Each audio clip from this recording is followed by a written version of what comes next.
Hi scholars, hi parents. Lastly we saw what is adverb and now we will see its kind, means its type.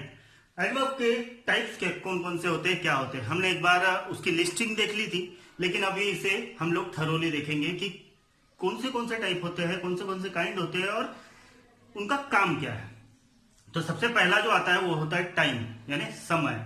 अब समय के हिसाब से आपको समय पढ़कर ही पता चल गया होगा कि वो क्या दर्शाता है। Elaborate on the time of an activity, यानी कि कार्य का समय बताता है कि कार्य कब हुआ, कहाँ हुआ, यानी कब हुआ, कितने बजे हुआ या होने वाला है, तो वो बताता है। जैसे कि एग्जांपल देखते हैं हम लोग, I am going to school now, मैं स्कूल अभी जा रहा हूं, अभी यानी मैं क्या कर रहा हूं, या समय बता रहा हूं, समय।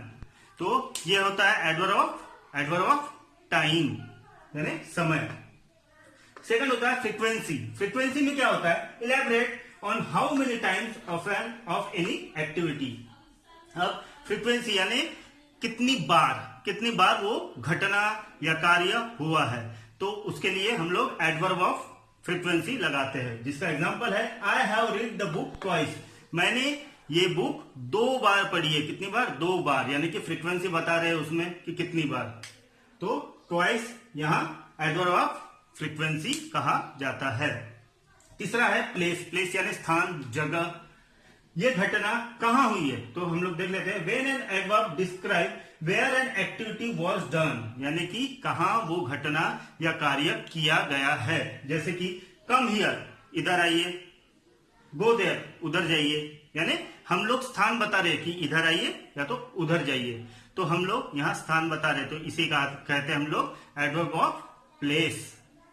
Manner, adverb of manner, describe the quality of an activity being done, यानी कि कोई भी कार्य किस तरीके से किया गया है उसे डिस्क्राइब करने के लिए हम लोग यूज करते हैं एडवर्ब ऑफ मैनर। जैसे एग्जांपल, राइट क्लियरली, अच्छे से सुंदर लिखिए, यानी कि क्लियर लिखिए, तो क्लियरली यहां जो शब्द है वो है manner of adverb of manner. Ram works hard, Ram काम करता है, ठीक है, काम करता है, ओके, सिंपल एक सेंटेंस। राम वर्क्स हार्ड, तो यहां हार्ड जो हमने यूज किया ये है एडवर्ब ऑफ मैनर, यानी राम कड़ी मेहनत करता है, राम मेहनत करता है, राम काम करता है लेकिन कड़ी मेहनत के साथ काम करता है, तो कड़ी मेहनत यहां क्या हो गया, मैनर। तो उसी तरीके से अब हमारा है डिग्री और क्वांटिटी, यानी कि मात्रा, जिसे कहते हैं हम लोग मात्रा, कितनी मात्रा में। Elaborate on the quantity, I am fully prepared for the exam, मैं पूरी तरीके से परीक्षा के लिए तैयार हूं, यानी कि मैंने पूरी पढ़ाई कर लिया हूं, मैं पूरी तरीके से पढ़ाई के लिए तैयार हूं, पूरी तरीके से, यानी मैं क्या कर रहा हूं, क्वांटिटी शो कर रहा हूं, कितना हद तक के मैं एग्जाम के लिए प्रिपेयर हूं। तो यहां fully is a adverb of degree और क्वांटिटी। अफर्मेशन और निगेशन, अफर्मेशन यानी होकारार्थी और निगेशन यानी नकारार्थी, याद होगा आपको मेरा हिंदी वाला ग्रामर। डिस्क्राइब एक्सेप्टेंस और rejection, I do not know him, I do not know him, मुझे नहीं पता वो कौन है, मुझे नहीं पता, तो यहां जो नॉट लिखा है वो है एडवर्ब ऑफ अफर्मेशन। अब एडवर्ब ऑफ निगेशन। अब अफर्मेशन का आई सर्टेनली नो हिम, तो यहां जो सर्टेनली है वो अफर्मेशन, एडवर्ब ऑफ अफर्मेशन।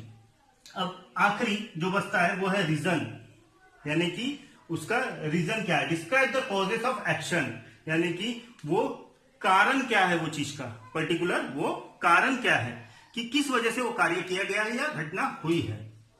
तो एक मैंने एग्जांपल लिया हूं, there was a huge protest, the government therefore pass the bill, वहां इतना बड़ा आंदोलन हुआ था कि उस वजह से गवर्नमेंट को बिल पास करना पड़ा, उस वजह से। देयरफॉर यानी कि ये होता है कारण, तो एडवर्ब ऑफ रीजन। तो इस प्रकार से कुल मिलाकर 7 होते हैं एडवर्ब, काइंड ऑफ एडवर्ब्स। बड़े सिंपल होते हैं, सिर्फ हमें पहचानना होता है कि ये इसका काइंड क्या है। अगर समय बता रहा है तो टाइम, अगर बार बार यानी घटना कितनी बार हो रही है, कार्य कितने बार हो रहा है वो अगर बता रहा है तो फ्रीक्वेंसी, जगह अगर बता रहा है तो प्लेस, मैनर अगर एक्टिविटी की क्वालिटी बता रहा है, क्वालिटी किस तरीके से हुआ है कार्य, तो वहां मैनर, क्वांटिटी। अब क्वालिटी के बाद क्वांटिटी, कितनी मात्रा में हुआ है, तो डिग्री और क्वांटिटी। होकारार्थी है या नकारार्थी है कोई चीज, तो उसके लिए अफर्मेशन और निगेशन। रीजन, अगर कोई कारण है तो उसके लिए हम लोग एडवर्ब ऑफ रीजन लगाते हैं। लेकिन एक नोट करने वाली बात इसमें है, जो कि मैंने स्टार कर लिखा हूं, तो इसे ध्यान से देखिए। Some words are such that you can be used as adverb, adjective, conjunction and और नाउन। कुछ शब्द ऐसे होते हैं जिसे हम लोग जब सेंटेंस में लगाते हैं, सेंटेंस का मीनिंग जब निकल कर आता है, तब हमें पता चलता है कि वो एडवर्ब है, एडजेक्टिव है, कंजंक्शन है या तो नाउन है। तो ऐसे बहुत सारे वर्ड होते हैं, जैसे मैंने एक यूज किया हूं, नॉट, है ना। Not it's a one type of conjunction बोल सकते हैं हम उसे। तो यहां वो कंजंक्शन ही एडवर्ब है, क्योंकि सेंटेंस की का जो मीनिंग है उस हिसाब से यहां वो एडवर्ब कहलाता है। नहीं तो वो या तो कंजंक्शन में गिना जाएगा या इंटरजेक्शन में गिना जाएगा, तो वो उस हिसाब से रहेगा। The part of speech of such word is determined by the way are used in the sentence. तो उसका जो पार्ट ऑफ स्पीच है, हम लोग किस तरीके से डिटरमाइन करेंगे कि हम लोग उसको किस तरीके से वाक्य में यूज कर रहे हैं। जैसे कि यहां नॉट को मैंने इस तरीके से यूज किया कि वो नॉट अलग नहीं है, डू नॉट एक साथ एक शब्द हो गया, तो वहां वो एडवर्ब कहलाया कि मैं उसे नहीं जानता। तो अगर हम लोग हिंदी में बोले नहीं जानता, तो वहां वो नहीं एक कंजंक्शन या इंटरजेक्शन हो सकता है। लेकिन यहां वो सेंटेंस में I do not know him, तो एक सेंटेंस का जो मीनिंग आ रहा है, तो उस हिसाब से ये हो गया एडवर्ब। तो ये ध्यान देने वाली बात है। और आप लोग जब भी कोई शब्द लगाते हैं तो पहले मीनिंग देख लीजिए क्या निकलता है सेंटेंस का। मैंने बार बार बोला हूं कि कोई भी शब्द वर्ब है, एडवर्ब है कि एडजेक्टिव है, वो कब पहचान में आता है, मेरे पिछले भी वीडियो में आपने देखा होगा।